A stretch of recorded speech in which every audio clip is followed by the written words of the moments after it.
Good morning students. National income चल रहा है मैक्रो इकोनॉमिक्स में, और नेशनल इनकम में हम पढ़ रहे हैं वैल्यू एडिड मेथड। इससे पहले कुछ न्यूमेरिकल करे थे, फिर और करने हैं, जिससे प्रैक्टिस ज्यादा से ज्यादा हो जाए। थोड़ा सा आज और कर लेते हैं। Calculate net value added at factor cost. क्या निकालना है? Net value added at factor cost, rupees in lakhs और यहाँ particulars. Subsidy, sales, depreciation, exports, closing stock, opening stock, intermediate purchases और purchase of machinery for own use, import of raw material. ये आपको items दी हुई है और उनका अमाउंट दिया हुआ है। सबसे पहले आपको एक बात समझा देता हूं। नेशनल इनकम के क्वेश्चन जब भी सॉल्यूशन करें तो उसमें आपको फॉर्मूला बहुत अच्छे से लर्न होना चाहिए, और जो फॉर्मूले में है, जो चीजें आपको फॉर्मूले में लिखनी है, केवल उतने ही आइटम्स यहां से सिलेक्ट करेंगे। इसका मतलब ये नहीं है कि जितनी चीजें इसमें हैं, जितने भी आइटम्स इसमें हैं, सभी को प्लस माइनस करना है। क्योंकि जब हम बोर्ड की जो आंसर शीट्स इवेल्यूएट करते हैं, चेक करते हैं, तो उसमें बहुत सारे बच्चे ये गलती करते हैं कि जो जितनी भी है उसे कभी कुछ प्लस कुछ माइनस कर देते हैं। उस तरीके से नहीं होता। जो चीजें हमें जरूरत है केवल उन्हीं चीजों को लेना है। अब यूं समझ लीजिए ऐसा क्यों होता है, एक बात समझा देता हूं। सपोज एक एग्जांपल है, किसी बाग में हमें फल देने वाले जो ट्री यानी वृक्ष हमें नोट डाउन करने हैं। अब उसमें हो सकता है कुछ अलग टाइप के भी हों जिनसे फल नहीं आते, तो हम किसे काउंट करेंगे? केवल फल वाले वृक्षों को काउंट करेंगे, तो उन्हीं को लिखेंगे उसमें, क्योंकि हमारा काम केवल फल वाले वृक्षों से है, बाकी के पेड़ों से नहीं है। तो उसी तरह से हमें नेशनल इनकम के क्वेश्चन जब भी हम सॉर्ट आउट करें तो वहां पर हमें यह देखना है कि हमारे काम की चीजें कितनी हैं, उस क्वेश्चन से रिलेटेड कितनी हैं, वही चीजें लेनी है, और ये समझना आपको पड़ेगा। अब यहां पर हम calculate net value added at factor cost समझते हैं। अब इसमें पहले जब net value added at factor cost निकालना है तो उसमें ग्रॉस वैल्यू एडिड, पहले ग्रॉस जीवीएएमपी निकालना पड़ेगा। जीवीएएमपी इज इक्वल टू क्या होता है? Value of output minus intermediate consumption. ये आप जानते हैं। वैल्यू ऑफ आउटपुट को अगर हम फिर स्प्लिट करेंगे तो sales plus change in stock minus intermediate consumption. अब यहां पर देखना सेल्स कितनी है। सेल्स है 800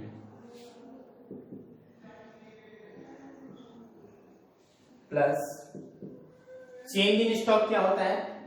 closing stock minus opening stock. Closing stock कितना है? 20 माइनस ओपनिंग स्टॉक कितना है? 50 माइनस इंटरमीडिएट कंजम्पशन क्या है? इंटरमीडिएट कंजम्पशन या इंटरमीडिएट परचेजेस एक ही बात है, 500।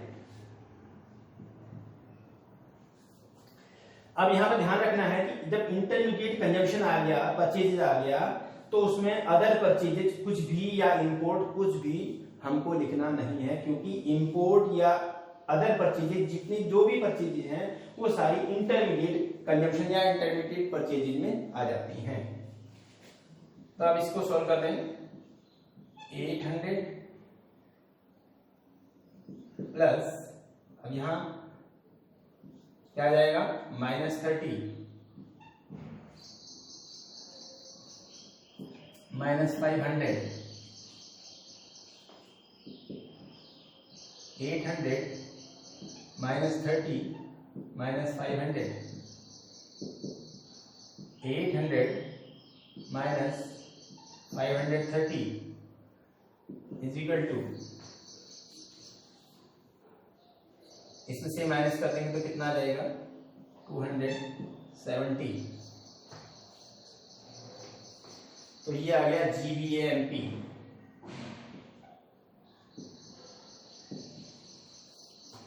अब GVA-MP की वैल्यू आ गई और हमें निकालना है NVA-FC। NVA-FC निकालने के लिए मैंने आपको फिर वही चीजें ग्रॉस से नेट बनाना है, एक स्टेप एक बार करेंगे, बाकी चीज ऐसे लिखेंगे NVA-MP। ग्रॉस से नेट बनाने के लिए माइनस डेप होता है, डेप्रिसिएशन माइनस कर दो, तो यहां माइनस डेप्रिसिएशन कितना है, डेप्रिसिएशन दे रखा है 30, तो NVA-MP इक्वल टू कितना आ गया, इसमें से माइनस कर दो 240। अब क्या करना है, NVA-FC।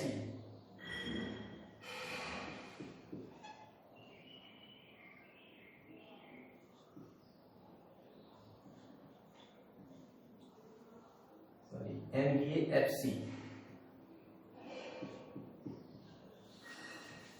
Net value added at factor cost जो हमें निकालना था। NVA-FC NP से FC बनाने के लिए क्या करना होता है, माइनस NIT, और net indirect tax equal to क्या होता है, NIT इक्वल टू क्या होता है, इनडायरेक्ट टैक्स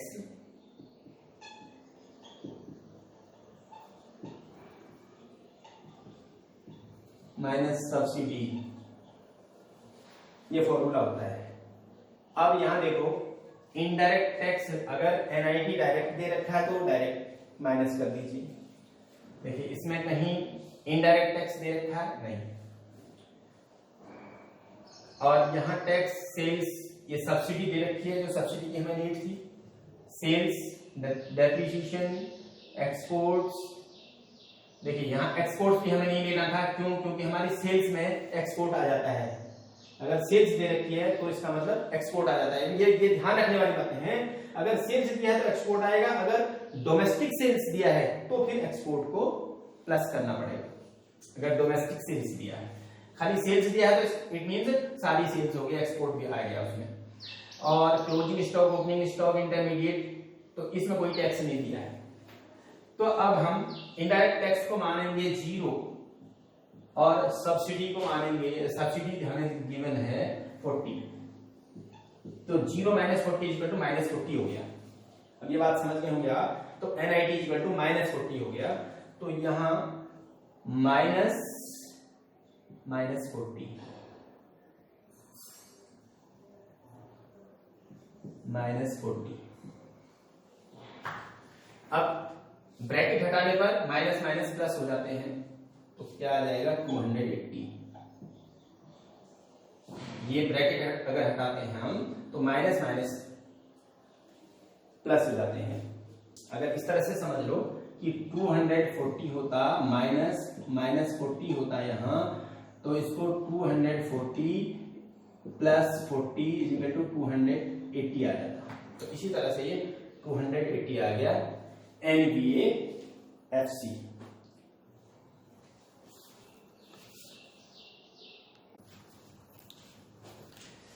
तो यस स्टूडेंट्स, अब है कैलकुलेट करना है हमें value added by firm A and B. A और बी की डिटेल्स दे रखी है यहां, और इसमें value added by firm A and B, दोनों का वैल्यू एडेड यानी कि GVA-MP निकालना है। जहां खाली वैल्यू एडेड लिखा है इट मींस GVA-MP निकालना है, ए का अलग और बी का अलग। दूसरा है gross domestic product at market price. अब यहां gross domestic product at market price GDP-MP निकालना है, तो GVA-MP of A and B दोनों का ऐड कर देंगे तो GDP-MP निकल जाएगा। और उसके बाद है net domestic product at factor cost निकालना है। तो अब सबसे पहले हम निकालते हैं फर्म ए का GVA-MP। GVA MP of firm A का निकालते हैं। तो GVA MP के लिए फॉर्मूला होता है GVA MP इक्वल टू क्या होता है,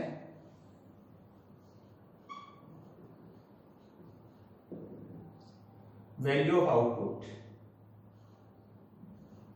माइनस इंटरमीडिएट कंजम्पशन।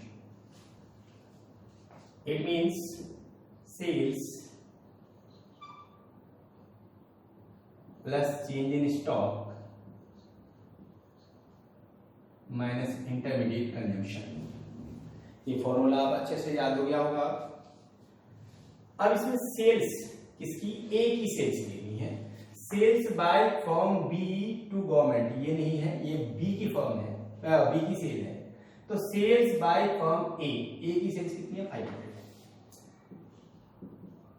यहां ध्यान रखना है, ये लिखना है जो जिसकी पूछ रही है।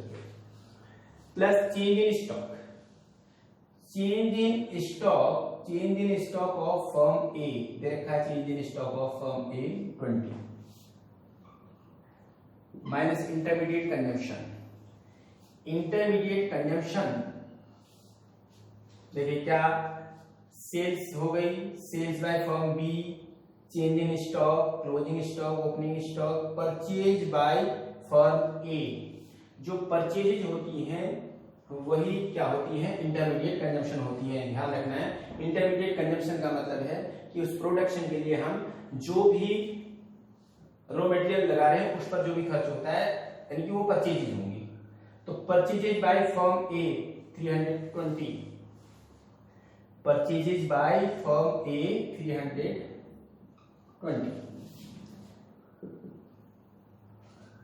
520 माइनस 320 इज इक्वल टू 200।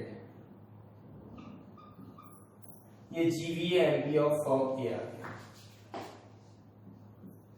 अब दूसरा निकालना है GVA MP of firm B.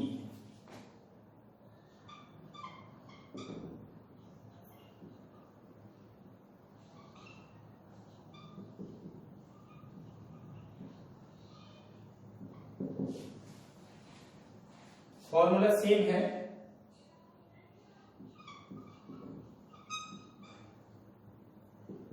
Sales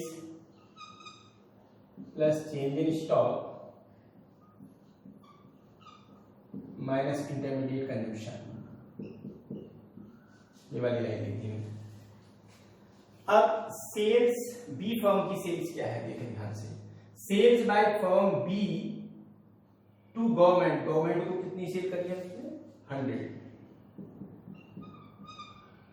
plus sales by firm B to household. इसने दो जगह सेल्स दे दिया, इसने तो खाली सेल्स दे रखी थी। जब केवल सेल्स दी है तो फिर और कोई चीज नहीं जोड़नी है उसमें। अगर सेल्स के आगे पर्टिकुलर दे रखा आपको कि किसको सेल की गई है, तो यहाँ गवर्नमेंट को की गई है, तो और किस किस को की सेल, ये भी हमें देखना पड़ेगा क्वेश्चन में कि गवर्नमेंट को दी है तो और किस किस को सेल की है। तो गवर्नमेंट को की है 100 की और हाउस होल्ड्स को की है 350 और सेल नहीं है, कोई और सेल नहीं है, तो 350 ये दोनों सेल्स हो गई। Plus change in stock, closing stock minus opening stock. Closing stock firm B का, और बी का ही देखना है, याद रखें। क्लोजिंग स्टॉक है 40 माइनस ओपनिंग स्टॉक है 30, 40 माइनस 30 ये हो गया स्टॉक ऐड हो गया, माइनस इंटरमीडिएट कंजम्पशन यानी कि खर्चा कितना है बी फर्म का। तो इंटरमीडिएट कंजम्पशन में परचेजेज देखिए, परचेजेज बाय फर्म ए। अच्छा, इनडायरेक्ट टैक्सेस, ये indirect tax consumption of fixed capital. ये कंजम्पशन ऑफ फिक्स्ड कैपिटल मैंने आपको समझाया था क्या होता है, डेप्रिसिएशन होता है। तो कंजम्पशन ऑफ फिक्स्ड कैपिटल है ये अलग। अब यहाँ sales by firm A to B, यहां समझने वाली बात, फर्म ए ने सेल किया किसको, बी को। हमने यहां सेल्स क्यों नहीं जोड़ा, क्योंकि यहां सेल्स पूरी सेल्स यहां दी थी फर्म की, इसलिए हमने इस सेल्स को देखा ही। तो यहां पर हमें देखना है सेल्स बाय फर्म ए, ए के द्वारा सेल की गई, किसको? बी को। इसका मतलब है बी की परचेजेज है, बी ने ए से 200 करोड़ का परचेजिंग की। तो क्योंकि ये समझ लो फिर से, sales by firm A to B, A की सेल है किसके लिए? बी के लिए, तो बी की परचेजिंग होगी, तो इसका इंटरमीडिएट कंजम्पशन हो गया बी का 200।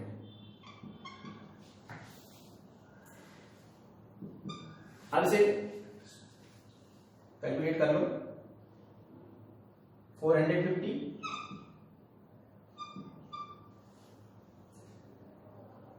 Plus 10 minus 200,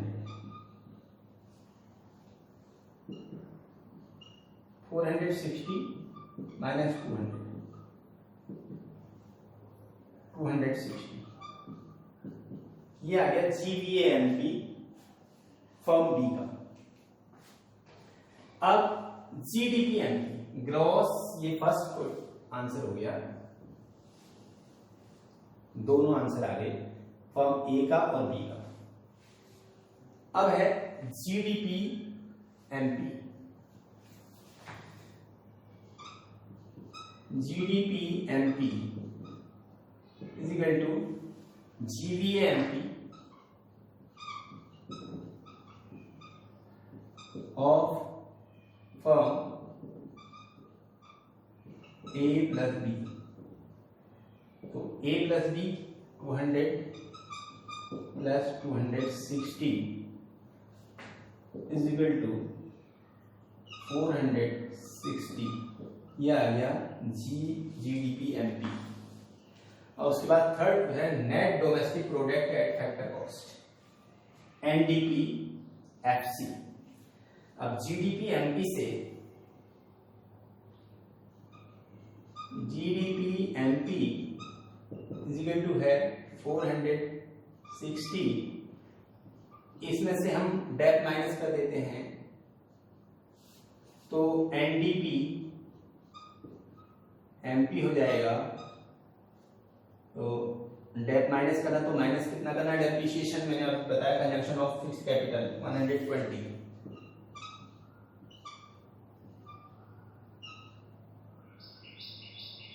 340। हाँ, उसके बाद इसमें हमें निकालना क्या है? NDPFC। तो अब NDPFC तो MP से FC बनाने के लिए हमें क्या करना है? Minus NIT, indirect tax minus करेंगे। अब इनडायरेक्ट टैक्स क्या है? यहाँ indirect tax paid by both, subsidy तो दे ही नहीं रखी इसलिए 0, तो नेट इनडायरेक्ट टैक्स यही हो गया बोथ, यानी कि दोनों फर्म का जो इनडायरेक्ट टैक्स है वो 75 है, तो यहाँ 75 माइनस कर देंगे।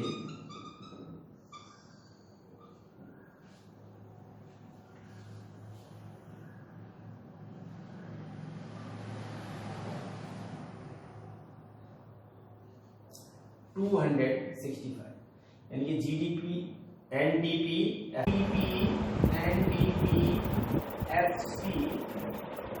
Equal to 265। अब इसके 3 आंसर्स हैं।